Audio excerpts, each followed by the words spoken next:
ಸಹಾಯ ಮಾಡ್ತಾರೆ.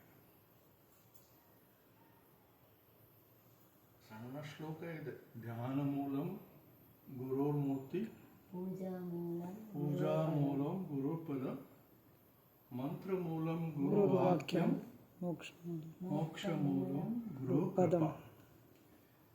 ನಾವು ಭಾವಚಕ್ರವನ್ನು ಇಟ್ಟು ಪೂಜೆ ಮಾಡುವಾಗ, ಅಲ್ಲ ಧ್ಯಾನಿಸಿ ಪೂಜೆ ಮಾಡುವಾಗ, ಧ್ಯಾನ ಮೂಲ ಗುರುಮೂರ್ತಿಯನ್ನು ನಾವು ಧ್ಯಾನ ಮಾಡ್ತೀವಿ. ಆಗ ನಮ್ಮಲ್ಲಿ ಗುರು ಅನುಭವ ಆಗ್ತದೆ. ಪೂಜಾ ಮೂಲಂ ಗುರುಪದ, ಪೂಜೆ ಮಾಡುವುದು ಗುರುವ ಪಾದಗಳನ್ನು. ನಾವಲ್ಲಿ ಗುರುಪಾದವನ್ನು, ಹರಿಪಾದ ಮತ್ತು ಶಿವಪಾದ, ದುರ್ಗಾ ಮಾತಾ ಪಾದ ಎಲ್ಲ ಅಲ್ಲಿ ನಾವು ಜ್ಞಾಪಿಸ್ಬೇಕಂತ ಮೆಡಿಟೇಷನಲ್ಲಿ ಹೇಳುವಾಗ. ಮಂತ್ರಗೂಲಂ ಗುರು ವಾಕ್ಯಂ, ಅವರು ಹೇಳಿದ್ದೆಲ್ಲ ಮಂತ್ರ. ಏನೆಲ್ಲ ಹೇಳಿದ್ದಾರೆ ಅವರು ಅದೇ ಮಂತ್ರ. ಸಣ್ಣ ಪುಸ್ತಕ ಇದೆ ಅಮರವಾಣಿ ಅಂತ, ಹೀಗೆಲ್ಲ ಮಾಡುವಾಗ ಒಂದು ಪೇಜ್ ತೆಗೆದು 2 ಲೈನ್ ಓದಿದ್ರು ಅದೇ ಗುರು ಮಂತ್ರ. ಅದರಲ್ಲಿ ಏನು ಎಷ್ಟು ಅಳಿಗಿದೆ ಅಂತ ನಮ್ಗೆ ಗೊತ್ತಿಲ್ಲ. ಮನತ್ರಾಯತೆ ಇದು ಮಂತ್ರ. ಮಂತ್ರ ಅಂದರೆ ಮನವನ್ನು ಗಟ್ಟಿ ಮಾಡಲಿಕ್ಕೆ, ಅಂದರೆ ನಾವೀಗ ಮೆಡಿಟೇಷನ್ ಮಾಡುವ ಮನಸ್ಸಿಗೆ ಏನು ಬರದ ಹಾಗೆ ಮಾಡಬೇಕಂತ ಉಸಿರ ಮೇಲೆ ಧ್ಯಾನ ಮಾಡಬೇಕಂತ ಹೇಳಿದರು. ಯಾಕಂದರೆ ಮನಸ್ಸು ಅಂದರೆ ನಮಗೆ ತುಂಬ ಕಷ್ಟ ಕೊಡ್ತದೆ, ಮನಸ್ಸಿನಂದಲೆಲ್ಲ ಆಗುವುದಿಲ್ಲ. ಹಾಗೆ ಮಂತ್ರ ಮೂಲಂ ಗುರುವಾಕ್ಯಂ, ಅವರು ಹೇಳಿದ್ದೆಲ್ಲ ಮಂತ್ರ. ಮೋಕ್ಷ ಮೂಲಂ ಗುರು ಕೃಪ, ಮೋಕ್ಷ ಸಿಗಬೇಕಾದ್ರೆ ಗುರು ಕೃಪೆ ಬೇಕು ಅಂತ. ಗುರು ಕೃಪೆ ನಾವು ಹೇಗೆ ತೆಗಿಬೇಕು ಅಂತ, ನಾವು ಹುಟ್ಟುವಾಗ ನಾವು ಸ್ವಲ್ಪ ಕರ್ಮ ತೆಗೆದು ಬರ್ತೇವೆ, ಗೊತ್ತುಂಟಲ್ಲ ಯಾವೆಲ್ಲ ಕರ್ಮ ಇದೆ? 4 ಕರ್ಮ ಇದೆ. ನಾವು ಹುಟ್ಟುವಾಗ ತಂದಂಥ ಕರ್ಮ, ದೇವರಣ, ಋಷಿಋಣ, ಪಿತೃಋಣ, ಸಮಾಜಋಣ ಅಂತ. ದೇವರ ನಾಮಸ್ಮರಣೆ, ದೇವರು ಬರೆದಂಥದ್ದು ನಾವು ಓದೋದು, ದೇವರಿಗೆ ಪೂಜೆ ಮಾಡೋದು, ದೇವರಿಗೆ ಫಲಾರ ಕೊಡೋದು ಎಲ್ಲ ದೇವರಣದಲ್ಲಿ ಬರ್ತದೆ. ಋಷಿಋಣ, ನಾವು ಋಷಿಯನ್ನು ಜ್ಞಾಪಕ ಮಾಡಿ ಅವರ ಹೆಸರನ್ನು ತೆಗೆದು ಅವರಿಗೆ ಸತ್ಕಾರ ಕೊಡೋದು. ಅಂತ ಹೇಳ್ತಿದ್ರು. ಅಂದರೆ ನಾನು ಫ್ಲೈಟ್ನಲ್ಲಿ ಡೆಲ್ಲಿಯಿಂದ ಬರುವಾಗ ಮುಂಬೈಯಲ್ಲಿ ಒಂದು ತುಂಬ ತೇಜಸ್ಸಿನ ಒಂದು ಸಾಧ್ವಿ ಕೂತ್ಕೊಂಡು ಫ್ಲೈಟ್ನಲ್ಲಿ ನೋಡುವಾಗಲೇ ಆ ತೇಜದಲ್ಲಿ ತುಂಬ ಇದಾಗ್ತದೆ, ಕಂಪನ ಬರ್ತದೆ. ಮತ್ತೆ ಮಂಗಳೂರಿನಲ್ಲಿ ಹೇಳಿದ್ರು, ಹಿಂದಿನಿಂದ ಇರುವಾಗ ನನ್ನ ಸೀಟು ಹಿಂದಿತ್ತು, ನನ್ನೊಟ್ಟಿಗೆ ಇರುವಾಗ ನಾನು ಹೇಗೆ ಕೇಳಿದೆ ಅವ್ರ ಹತ್ರ, ನೀವೆಲ್ಲಿ ಹೋಗ್ತೀವಿ? ನಾನು ನಿತ್ಯಾನಂದಾಶ್ರಮಕ್ಕೆ ಹೋಗ್ತೇನೆ. ಎಲ್ಲಿ? ಮತ್ತೆ ಆನಂದಾಶ್ರಮಕ್ಕೆ ಹೋಗ್ತೇನೆ. ನಂದು ಜನ್ಮ ಅಲ್ಲೇ ಆಗಿದ್ದು. ನಾನು ಹೇಳಿದೆ, ನೀವೆಲ್ಲಿಂದ ಬರೋದು, ಯಾವ ಸಂಪ್ರದಾಯ ಅಂತ ಕೇಳಿದೆ. ನಾನು ಕೇದಾರದಿಂದ ಬರೋದು. ಹುಡುಗಿ ಒಂದು 30-35 ಒಳಗೆ, ಜಟೆ ಎಲ್ಲ ಆಗಿ, ನರ್ಮದಾ ದಾಸ್ ಅಂತ ಹೆಸರು, ರಾಮ ಸಂಪ್ರದಾಯದಲ್ಲಿ. ಮತ್ತೆ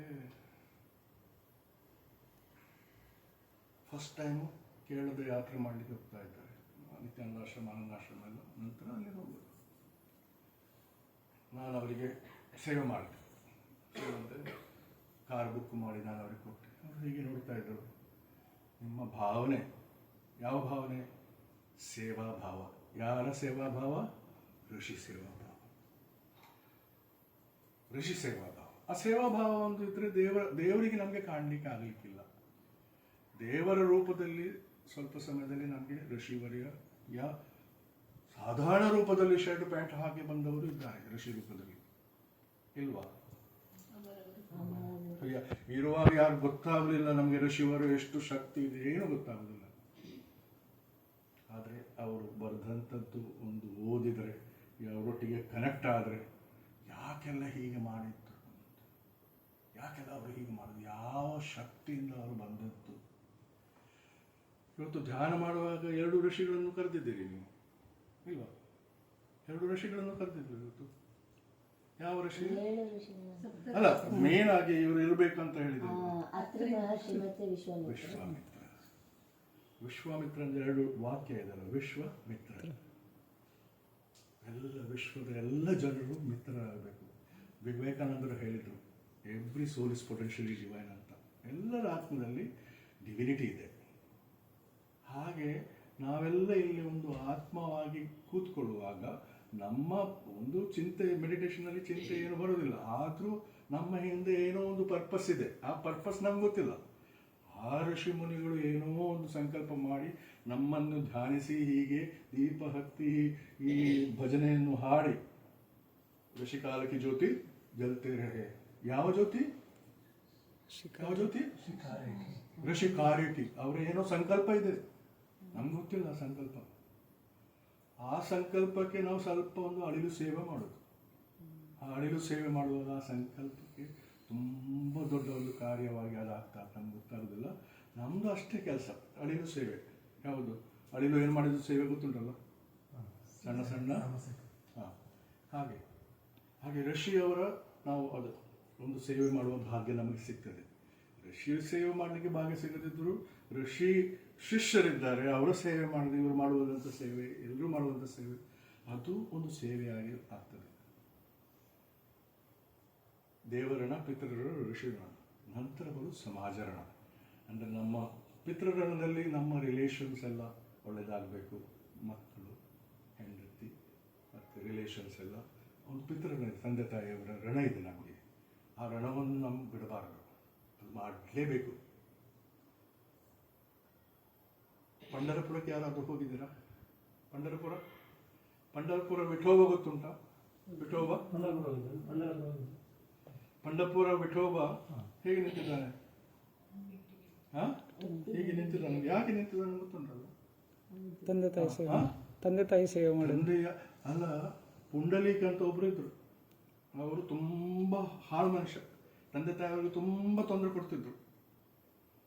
ತಂದೆ ತಾಯಿಯವರಿಗೆ ಬೇಜಾರಾಗ ಅವ್ರು ಹೇಳಿದ್ರು, ಪುಂಡಲೀಕ ನೀನೊಂದು ಕೆಲಸ ಮಾಡು, ಆ ಸಮಯದಲ್ಲಿ ನಮಗೆ ಬನಾರಸ್ನಲ್ಲಿ ಬಿಡು. ಬನಾರಸ್ನಲ್ಲಿ ತೀರಿ ಹೋದರೆ ಡೈರೆಕ್ಟ್ ಎಲ್ಲಿ ಹೋಗೋದು? ಸ್ವರ್ಗಕ್ಕೆ ಹೋಗೋದು ಅಂತ. ಬನಾರಸ್ಗೆ ಬಿಡು ಅಂತ ಹೇಳಿದ್ರು. ಅದು ಖುಷಿ ಆಯಿತು ಇವನಿಗೆ. ಅವ್ರು ಹೋಗ್ತಾರಲ್ವ ಅಂತ ಕುದುರೆ ಎಲ್ಲ ತಯಾರು ಮಾಡಿ ಅವರಿಗೆ ತೆಗೆದುಕೊಂಡು ಹೋಗ್ತಾರೆ. ಹೋಗುವಾಗ ಒಂದು ಆಶ್ರಮ ಸಿಗ್ತದೆ. ಆಶ್ರಮದಲ್ಲಿ ಅವ್ರು ಹಾಲ್ಟ್ ಮಾಡ್ತಾರೆ. ಇವನಿಗೆ ನಿದ್ದೆ ಬರುವುದಿಲ್ಲ. ಹೀಗೆ ಇರುವಾಗ ರಾತ್ರಿ 12-1 ಗಂಟೆ ಆಗುವಾಗ ಒಂದು 4-5 ಹೆಂಗಸುಗಳು ವೈಟ್ ಸೀರೆ ಹಾಕಿ ಎಲ್ಲ ಕೊಳತು ಡರ್ಟಿನೆಸ್ ಆಗಿ ಬರ್ತಾ ಇದ್ದಾರೆ. ನೋಡಿ ಗಾಬರಿ ಆದ. ಮತ್ತು ಅವರು ಆಶ್ರಮಕ್ಕೆ ಹೋಗಿ ಆಶ್ರಮದಲ್ಲಿ ಸೇವೆ ಮಾಡಿ 1-2 ಗಂಟೆ ನಂತರ ಹೋಗುವಾಗ ಅವರ ಪೂರ ಡ್ರೆಸ್ ಕ್ಲೀನಾಗಿದೆ, ಹೋಗ್ತಾ ಇದ್ದಾರೆ. ಇವನಿಗೆ ನಿದ್ರೆ ಬರಲಿಲ್ಲ. ನೆಕ್ಸ್ಟ್ ಡೇ ಬೆಳಿಗ್ಗೆ ಎದ್ದು ತಂದೆ ತಾಯಿಯವರು ಹೋಗುವ ಅಂತ ಹೇಳುವಾಗ ಇವರು ಹೇಳ್ತಾನೆ, ಬೇಡ ಹೋಗೋದು, ಇಲ್ಲಿ ನಿಲ್ಲುವ ಅಂತ. ಪುಂಡಲೀಕ ಅಲ್ಲಿ ನಿಂತ ನಂತರ ಮಲಗಿದ ರಾತ್ರಿ. ಆಗ ರಾತ್ರಿ ಅವರು ಬರಲಿಕ್ಕೆ ವೇಟ್ ಮಾಡ್ತಾ ಇದ್ದಾರೆ. ಹಾಗೇ ಹೆಂಗಸು ಬರ್ತಾ ಇರುವಾಗ ಅವ್ರ ಹತ್ರ ಕೇಳಿದ, ಈಗ ಯಾರು ಅಂತ. ಅವ್ರು ಹೀಗೆ ನೋಡ್ತಾರೆ ಪುಂಡಲೀಕನಿಗೆ. ಪುಂಡಲೀಕನ ಕೇಳುವಾಗ ಫಸ್ಟ್ ತಾಯಿ ಅವ್ರು ಹೇಳ್ತಾರೆ, ನಾನು ಗಂಗಾ, ನಾನು ಯಮುನಾ, ನಾನು ಸರಸ್ವತಿ ಅಂತ ಒಂದೊಂದು ನದಿಯ ಹೆಸರು ಹೇಳ್ತಾರೆ ಅವರು. ಹಾಗೆ ಇವಾಗ ಕೇಳ್ತಾರೆ, ನಿಮ್ಮ ಇಷ್ಟೆಲ್ಲ ಡ್ರೆಸ್ಸಲ್ಲಿ ಎಷ್ಟು ಹಾಳಾಗಿದೆ, ಯಾಕೆ ಅಂದರೆ ಎಲ್ಲ ಡರ್ಟಿ ಆಗಿದೆ, ಗಲೀಜಾಕೆ ಆಗಿದೆ ಅಂತ ಅವ್ರು ಹೇಳ್ತಾರೆ. ಗಂಗಾ ಹೇಳ್ತಾರೆ, ನಿನ್ನಂತಹ ಪಾಪಿಗಳು ದುಷ್ಟಿ ಬಂದು ನಮ್ಮಲ್ಲಿ ಸ್ನಾನ ಮಾಡುವಾಗ ಆ ಕರ್ಮ ಇದೆಲ್ಲ ಅದರೆಲ್ಲ ನಮ್ಮ ಸಾರಿಯಲ್ಲಿ ಬಂದು ಇದಾಗ್ತದೆ. ಹೀಗೆ ಅದಕ್ಕೆ ನಾವು ಈ ಆಶ್ರಮಕ್ಕೆ ಬಂದು ಪುರುಷಾರ್ಥ ಮಾಡೋದು, ಸೇವೆ ಮಾಡೋದು. ಆ ಸೇವೆ ಮಾಡಿ ನಾವು ಹೋಗುವ ನಮ್ಮ ಎಲ್ಲ ಕಷ್ಟಗಳೆಲ್ಲ, ನಮ್ಮ ಆ ಕರ್ಮ, ನಿಮ್ಮ ಕರ್ಮ ಬಂದದ್ದೆಲ್ಲ ಅದು ಹೋಗ್ತದಂತೆ. ಅದು ಪುಂಡಲೀಕನಂದರೆ ಒಂದು ಇಂಜೆಕ್ಷನ್ ಹೊಡೆದಾಗ ಆಗ್ತದೆ ಅವನಿಗೆ. ಬೆಳಗ್ಗೆ ಎದ್ದು ನಾವು ತಂದೆ ತಾಯಿಯವ್ರ ಹತ್ರ ಹೇಳ್ತೇನೆ, ನಮಗೆ ತಿರುಗಿ ಪಂಢರಪುರಕ್ಕೆ ಹೋಗುವ ಅಂತ. ಇಲ್ಲಿ ಅವ್ರ ಊರು ಪಂಢರಪುರಕ್ಕೆ. ಹಾಗೆ ಪಂಢರಪುರಕ್ಕೆ ಬರ್ತಾನೆ. ಮತ್ತು ಅಂದಿನಿಂದ ತಂದೆ ತಾಯಿಯವರ ಸೇವೆ ಮಾಡಲಿಕ್ಕೆ ಶುರು ಮಾಡ್ತಾನೆ. ಎಂಥ ಸೇವೆ ಅಂದರೆ ಸಾಕ್ಷಾತ್ ವಿಷ್ಣು ಬರ್ತಾನೆ, ಬಂದು ಅವರ ಸೇವೆಗೆ ಏನಾಗಿ ಮೆಚ್ಚಿ ಬಂದು ಕರೀತಾನೆ. ಪುಂಡಲೀಕ ಅಂತ, ಬಾ ನಾವು ಬಂದಿದ್ದೇವೆ ಅಂತಾನೆ. ನಾನೊಂದು ಸೇವೆಗೆ ನಾನು ಮಲಗಿಸ್ತೇನೆ, ಅವರು ನಂತರ ಬರ್ತೇನೆ. ಆಗ ಮಳೆ ಬರ್ತದೆ. ಮಳೆ ಬರುವಾಗ ಇವ ಒಂದು ಇಟ್ಟಿಗೆ ಇದಲ್ವಾ, ಇಟ್ಟಿಗೆ ತೆಗೆದು ಅದು ಬಿಸಾಡ್ತಾನೆ. ಹೀಗೆ ಇದರ ಮೇಲೆ ನಿಂತು, ನಿಮ್ಮ ಕಾಲು ಸ್ವಲ್ಪ ಇದು ಕೊಳಚೆ ಆಗ್ಬೋದು ಅಂತ ನಿಲ್ಲು ಅಂತ. ಹಾಗೆ ಅವರ ಮೇಲೆ ಅದರ ಮೇಲೆ ನಿಲ್ಲಿಕ್ಕೆ ಹೇಳ್ತಾನೆ. ಆ ಪಿಕ್ಚರ್ ಅದು ನಾವು ಕಾಣೋದು, ಯಾವ ಕರಾಕಟ ವರಿಕೆ ಉನಿಯ ಅಂತ. ಹೀಗೆ ನಿಲ್ತಾನ ಪುಂಡಲೀಕ ರಕುಮಾಯ. ಅಂದರೆ ಅಷ್ಟು ಸೇವೆ ಮಾಡಿ ಅವ ಸಾಕ್ಷಾತ್ಕಾರ ಆಗಿ ಹೋಗ್ತಾನೆ ಅವರ ಹತ್ರ. ಆ ಪುಂಡಲೀಕನ ಇವತ್ತು ನಾವು ಜ್ಞಾಪಕ ಮಾಡ್ತಾ ಇದ್ದಾರೆ. ದೇವರ ಒಂದು ಆ ಸೇವೆ ಮಾಡಿದಂತಹ ಪುಣ್ಯ ಅವನಿಗೆ ಸಿಕ್ಕಿತು. ಸೇವೋ ಪರಮಧರ್ಮ, ಸೇವಾಯಿ ಪರಮಧರ್ಮ ಅಂತ. ನಮಗೆ ಪರೋಪಕಾರಸ್ಯ ಇದಂ ಶರೀರಂ ಅಂತ ಶ್ಲೋಕದಲ್ಲಿ ಹೇಳಿದೆ. ಈ ಶರೀರವೇ ಪರೋಪಕಾರಕ್ಕೆ. ಪರೋಪಕಾರಾಯ ಪುಣ್ಯಾಯ ಪಾಪಾಯ ಪರಪೀಡನಂ ಅಂತೆ. ಪರೋಪಕಾರ ಪುಣ್ಯ, ಪಾಪ ಮಾಡು ಪರಪೀಡನೆ ಮಾಡೋದಂತೆಲ್ಲ. ನಾವು ಮತ್ತೆಯವರಿಗೆ ಬೇರೆಯವರಿಗೆ ನಾವು ತೊಂದರೆ ಎಲ್ಲ ಕೊಡೋದು ಪರಪೀಡನ ಆಗ್ತದೆ. ಅದು ನಾವು ಮಾಡಲೇಬಾರದು. ಮನಸಾ ವಾಚ ಕರ್ಮಣ ನಾವು ಬೇರೆಯವರಿಗೆ ಪೀಡನೆ ಕೊಡಬಾರ್ದು. ಹಾಗೆ ಪರೋಪಕಾರ ಮಾಡಿ ಬಂದರೆ ಯಾವುದಾದ್ರು ಕಿಂಚಿತ ಮಾತ್ರದಲ್ಲಿ ಏನಾದರೂ ಮಾಡಿದರೆ ನಿನ್ನ ಸೇವೆ ಸ್ವೀಕಾರ ಆಗ್ತದೆ. ನಾನು ಆ ಸಾಧ್ವಿಯ ಹೇಳಿದಂದರೆ ಅವರು ಹೇಳಿದ ಒಂದು ವೇಳೆಯಲ್ಲಿ ನಿಮಗೆ ಸೇವಾ ಭಾವ ಇದೆ. ಆ ಸೇವಾ ಭಾವವೇ ದೇವರ ಒಂದು ಸಾಕ್ಷಾತ್ಕಾರ ಅಂತ. ನಮಗೆ ಅಷ್ಟು ಆ ಸೇವೆ ಸಿಗ್ತದೋ ಇಲ್ಲೋ ಅಂತ ನಮಗೆ ಗೊತ್ತಾಗಬೇಕು. ಸೇವೆ ಮಾಡಲಿಕ್ಕೆ ಒಂದು ಆಪರ್ಚುನಿಟಿ ಸಿಗ್ತದಾ ಇಲ್ವಾ ಅಂತ. ಒಂದು ನಾವಿಲ್ಲಿ ಬಂತು, ಯಾರು ಅದರಲ್ಲಿ ಖಾನಾಗೆ ಏನು ಹೇಳೋದು, ತಿಂಡಿ ಹಾಕಿ ಯಾರೋ ತಿನ್ನಿಸಿಗೆ ಟ್ರೈ ಮಾಡ್ತಾ ಇದ್ರು. ಯಾರು ಮಾಡ್ತಾ ಇದ್ರು? ನೀವ? ಒಂದು ಸೇವೆ ಅದು. ಇವತ್ತಿನ ಎಲ್ಲ ದಿವಸ ನಾನು ಸುಬ್ರಹ್ಮಣ್ಯನ ವಿಷಯ ಆಲೋಚನೆ ಮಾಡ್ತಾ ಇದ್ದೆ. ಯಾರು ಸುಬ್ರಹ್ಮಣ್ಯದಲ್ಲಿ ಬರ್ತಿದ್ರಲ್ಲ, ಇಲ್ಲಿ ಬರ್ತಿದ್ರಲ್ಲ. ಸುಬ್ರಹ್ಮಣ್ಯನ ಎಷ್ಟು ಪವರ್ ಅಂದರೆ ದೇವಸೇನಾನಿ ಅವರು. ದೇವಸೇನಾನಿ ಒಂದು ಸಣ್ಣ ಜ್ಞಾಪಕ ಮಾಡಿದ್ರೆ ಆಯಿತು, ಅವ್ರು ಬರ್ತಾರೆ. ಅವರು ಒಂದು ಕ್ಷಣದಲ್ಲಿ ನಾನು ನೋಡಿದ್ದೇನೆ, ಪ್ರತ್ಯಕ್ಷವಾಗಿ ನೋಡಿದ್ದೇನೆ. ಒಂದು ಕ್ಷಣದಲ್ಲಿ ಅವರು ಮೇಲೆ ಬರ್ತಾರೆ. ಒಬ್ಬರ ಮೇಲೆ ಬಂದು ಅವ್ರು ಹೇಳ್ತಾರೆ, ನನಗೆ ಆ ಮಲೇಷ್ಯಾಗೆ ಹೋಗಿ ಅಲ್ಲಿ ಅವರು ಕರೀತಾ ಇದ್ದಾರೆ ಜನರು ಅಂತ. ಅಲ್ಲಿ ಅವರು ಚುಚ್ಚಿದ್ರೆ ಅವರಿಗೆ ಚುಚ್ಚದ ಹಾಗೆ ಮಾಡಬೇಕು ಅಂತ. ಅಂದರೆ ಅವರಿಗೆ ನೋವಾಗಬಾರ್ದು, ರಕ್ತ ಬರಬಾರ್ದು. ನೋಡಿದಿರಲ್ಲ, ಅಂದರೆ ಎಲ್ಲರಲ್ಲಿ ಒಂದು ರಕ್ಷಣೆ ಮಾಡುವಂಥ ಪವರ್ ಅವರಿಗೆ ಸುಬ್ರಹ್ಮಣ್ಯನಿಗೆ. ನೀವು ನೋಡಿದ್ರಲ್ಲ, ಚುಚ್ಚಿ ಎಲ್ಲ ನಾಲಿಗೆಗೆ ಚುಚ್ಚುವುದು, ಇಲ್ಲಿಂದ ಹಾಕಿ ಇಲ್ಲಿ ತರುವುದು, ಮತ್ತು ಎಂಥದ ಮಾಡ್ತಾರೆ ಅವರು. ಮತ್ತು ಬೆಂಕಿಯಲ್ಲಿ ಹೋಗುವುದೆಲ್ಲ ಮಾಡ್ತಾರೆ. ಸೇವೆ ಅದೇ ಅವನಿಗೆ ಸುಬ್ರಹ್ಮಣ್ಯನಿಗೆ ಸಾಕ್ಷಾತ್ಕಾರ ಮಾಡಲಿಕ್ಕೆ, ಅವನ ಒಂದು ನಿರೂಪ ಸಿಗಲಿಕ್ಕೆ. ಹಾಗೆ ಆ ಸೇವಾ ಭಾವ ನಮಗಿದ್ರೆ ನಮಗೆ ಸಾಕ್ಷಾತ್ಕಾರ ಆಗ್ತದೆ. ಹಾಗೆ ನಾನು ಫೈನಲಿ ಹೇಳೋದಂದರೆ, ನಾವು ನಮ್ಮ ಧ್ಯಾನಮೂಲಂ ಗುರು ಮತ್ತು ಪೂಜಾಮೂಲಂ ಗುರುಗಳು ಮಂತ್ರಮೂಲಂ ಗುರುವಾಕ್ಯಂ ಮೋಕ್ಷ ಮೂಲಂ ಗುರು ಕೃಪೆ ನಾವು ಹೇಗೆ ನಾವು ತೆಗಿಬಹುದು ಅಂದರೆ, ಸೇವೆ ಮಾಡಿ ತೆಗಿಬಹುದು. ಜ್ಞಾನಂ ಸತ್ಯಂ ಜ್ಞಾನಂ ಆನಂದಂ ಬ್ರಹ್ಮಂ. ಸತ್ಯ, ಎಷ್ಟು ಜನ ನಾವು ಸತ್ಯ ಮಾತಾಡ್ತೇವೆ ಅಂದರೆ 100% ಸತ್ಯವನ್ನೇ ಮಾತಾಡಬೇಕು. ಸತ್ಯ ಹರಿಶ್ಚಂದ್ರ ಕಥೆ ಗೊತ್ತುಂಟಲ್ಲ ನಿಮಗೆ? ಗೊತ್ತುಂಟಲ್ಲ ಎಲ್ಲರಿಗೆ? ಸತ್ಯ ಹರಿಶ್ಚಂದ್ರ ಸತ್ಯ. ಜ್ಞಾನ ಆಲ್ಸೋ ಇಸ್ ಬ್ರಹ್ಮ. ಅಂದರೆ ಜ್ಞಾನ, ನಾವು ಜ್ಞಾನ ಎಷ್ಟು ಜ್ಞಾನ ತೆಗೆದು ಒಂದು ಸತ್ಸಂಗದಲ್ಲಿ ಕೂತು ಜ್ಞಾನ ಪ್ರಾಪ್ತಿ ಮಾಡ್ತೇವೆ. ಸಣ್ಣ ಮಗು ಜ್ಞಾನ ಕೊಡ್ಬೋದು ನಮಗೆ. ಜ್ಞಾನಕ್ಕೆ ಲಿಮಿಟ್ ಇಲ್ಲ, ಯಾರು ಏನು ಹೇಳ್ತಾರೆ ಅಂತ ಇಲ್ಲ ಜ್ಞಾನಕ್ಕೆ. ಆನಂದಂ ಬ್ರಹ್ಮಂ ಅಂದರೆ ನಮ್ಮ ಖುಷಿ, ನಮ್ಮ ಹ್ಯಾಪಿನೆಸ್, ನಮ್ಮ ಬ್ಲಿಸ್ ಅದೇ ಬ್ರಹ್ಮ. ಅಂದರೆ ಒಂದು ಮನುಷ್ಯನಿಗೆ ಅಲ್ಟಿಮೇಟ್ ಏಮ್ ಅಂದರೆ ಲೈಫಿನಲ್ಲಿ ಹ್ಯಾಪಿ ಆಗಿರಬೇಕು. ಆ ಹ್ಯಾಪಿ ಆದ ನಂತರ ಅದು ನೆಕ್ಸ್ಟ್ ಸ್ಟೆಪ್ನಲ್ಲಿ ಬರ್ತದೆ. ಹೇಗೆ ಹ್ಯಾಪಿ ಆಗಬಹುದು? ದೇವರ ಧ್ಯಾನದಲ್ಲಿ ಹ್ಯಾಪಿ ಆಗಬಹುದು, ಭಜನೆ ಕೀರ್ತನೆ ಮಾಡಿ ಹ್ಯಾಪಿ ಆಗೋದು, ಸೇವೆ ಮಾಡಿ ಹ್ಯಾಪಿ ಆಗೋದು. ಏನಾದರೂ ನಮಗೆ ಸಂತೋಷ ಬರುವಂತಹ ಒಂದು ಕೆಲಸ ನಾವು ಮಾಡಿದರೆ ನಮಗೆ ಆ ಆನಂದ ಬರ್ಬೋದು ಅಂತ ಹೇಳ್ತೇವೆ. ನಾನು ಮೊನ್ನೆ ಕೂತ್ಕೊಂಡು ಹೀಗೆ ಹೆಸರು ಬರೀತಾ ಇದ್ದೆ. ನಮ್ಮ ಭಗವಾನ್ ನಿತ್ಯಾನಂದ, ಅವರ ಶಿಷ್ಯ ಆತ್ಮಾನಂದ, ಅವರ ಶಿಷ್ಯ ಜನಾನಂದ, ಅವರ ಶಿಷ್ಯ ಸದಾನಂದ, ಅವರ ಶಿಷ್ಯ ಮುಕ್ತಾನಂದ, ಎಷ್ಟು ಮೌನಾನಂದ. ಒಬ್ಬರು ಅವರ ಶಿಷ್ಯರದ್ದು ಮೌನಾನಂದ, ಅವರು ಗೋಕುಲಕ್ಕೆ ಹೋದು ಕೂತು ಮೌನ, ಮಾತಾಡಲೇ ಇಲ್ಲ ಅಂತ. ನಿತ್ಯಾನಂದ ಸ್ವಾಮಿ ಹೇಳಿದ್ದು, ನೀನು ಗೋಕುಲಕ್ಕೆ ಹೋಗೋಲ್ಲ. ಅವರು ಗೋಕುಲಕ್ಕೆ ಹೋಗಿ ಕೂತ್ಕೊಂಡ್ರು. ಈಗ ಅವರ ಅಲ್ಲಿ ಮಂದಿರ ದೇವಸ್ಥಾನ ಆಗ್ತಾ ಇದೆ, ಮೌನಾನಂದ ಸ್ವಾಮಿ. ಅದು ಯಾಕೆ ಪ್ರಶ್ನೆ ಸತ್ಯ ಸುಲಿಯ ಬಗ್ಗೆ ಹೇಳಿದ್ರು. ಅಂದರೆ ನಾವು ಇನ್ನೊಬ್ಬರು ಸ್ವಾರ್ಥ ಇಲ್ಲದ, ಇನ್ನೊಬ್ಬರು ತೊಂದರೆ ಆಗದಂತ ಕೆಲವು ಸುಳ್ಳು ಹೇಳಿದರೆ ಅದರಿಂದ ಏನಾದರೂ ಅಂದರೆ ಸಿಚುವೇಶನ್ ಬೇಕಾಗಿ ನೀವು ಸತ್ಯ ಹೇಳಿದ್ರೆ ತುಂಬ. ನೀವು ಹೇಳಿದ ಒಂದು ಪ್ರಸಂಗ ನಮ್ಮದಲ್ಲಿ ಗೀತೆಯಲ್ಲಿ ಬರ್ತದೆ, ಭಗವದ್ಗೀತೆಯಲ್ಲಿ ಅಶ್ವತ್ಥಾಮ ಹತೋಹತ ಅಂತ ಗೊತ್ತುಂಟಲ್ಲ. ಅಶ್ವತ್ಥಾಮ ಹತೋ ಹೇಳುವಾಗ ಶಂಕ ಅದು ತಪ್ಪು ಹೇಳಿದ್ದಲ್ಲ, ಸತ್ಯ ಹೇಳಿದ್ದು. ಆದರೆ ಕೇಳುವವರು ಅದಕ್ಕೆ ತಪ್ಪಾಗಿ ಕೇಳಿದ್ದು. ಅದೊಂದು ಮತ್ತೊಂದು ನಾವು ನಮಗೆ ಏನೋ ಸತ್ಯ ಅಂದರೆ ಒಂದು ಅಪ್ರಿಯ ಆಗ್ತದೆ. ಅಪ್ರಿಯ ಅಂದರೆ ಯಾರಿಗೂ ಅದು ಸತ್ಯ ಇಷ್ಟ ಆಗೋದಿಲ್ಲ. ನೀವು ಹೇಳಿದ್ರೆ ನೀವು ಇದನ್ನ ಮಾಡಿದ್ರಿ, ನೀವು ತಪ್ಪು ಅಂತ ಹೇಳಿದ್ರೆ ಅವರಿಗೆ ನಿಮ್ಮ ಒಂದು ವೈರಿ, ಕಲಿಯುಗ ಅಲ್ವಾ, ಮತ್ತೆ ವೈರತ್ವ, ಲಾಸ್ಟ್ ವೈರತ್ವ ಇರ್ತದೆ ನಿಮಗೆ.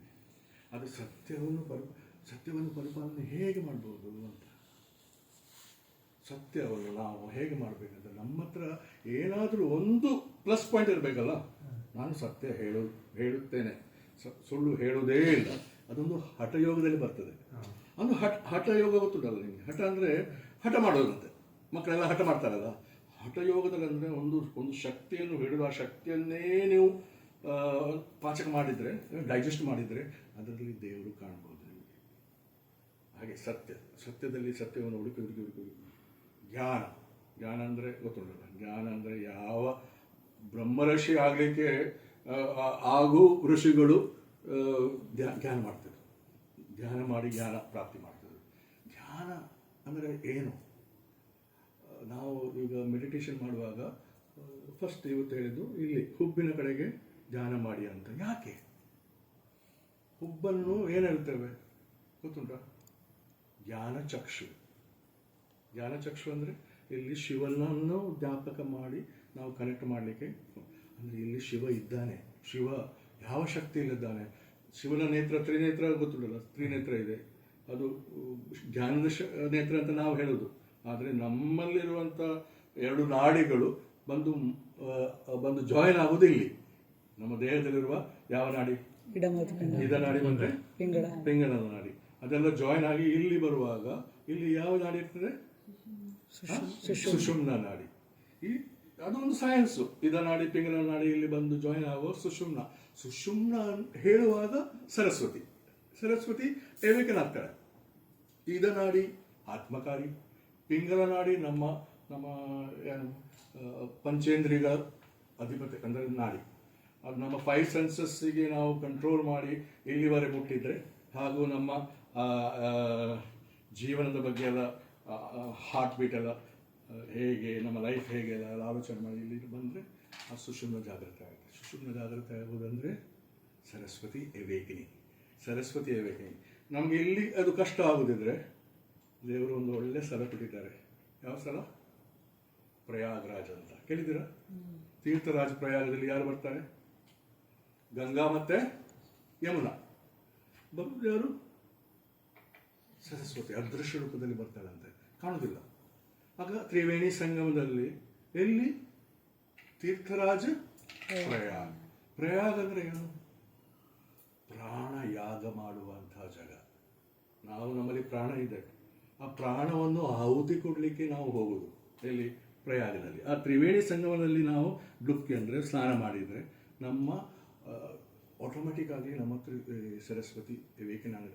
ಮೊದಲೆಲ್ಲ ಪ್ರಯಾಗರಾಜಿಗೆ ಹೋಗುವ ತೀರ್ಥಯಾತ್ರೆಗೆ ಹೋಗುವಾಗ ಇಲ್ಲಿ ಹೋಗುವವರು ಅವರ ಕ್ರಿಯೆ ಮಾಡಿ ಹೋಗ್ತಿದ್ರು, ತಿರುಗಿ ಬರ್ತಾರೆ ಅಂತ ಗೊತ್ತಿಲ್ಲ. ಬಂದಾಗ ಒಂದು ಸೆಲೆಬ್ರೇಷನ್ ಆಗ್ತಿತ್ತು ಮೊದಲೆಲ್ಲ. ಈಗ ಕೇರಳದಲ್ಲಿ ಕುಂಭ ಆಯಿತು, ಗೊತ್ತುಂಟು, ಕೇಳಿದ್ದೀರಾ? ಕೇರಳದಲ್ಲಿ ಒಂದು ಕುಂಭ ಸೆರೆಮನಿ ತುಂಬ ದೊಡ್ಡದಾಗಿ ಫಸ್ಟ್ ಟೈಮ್ 270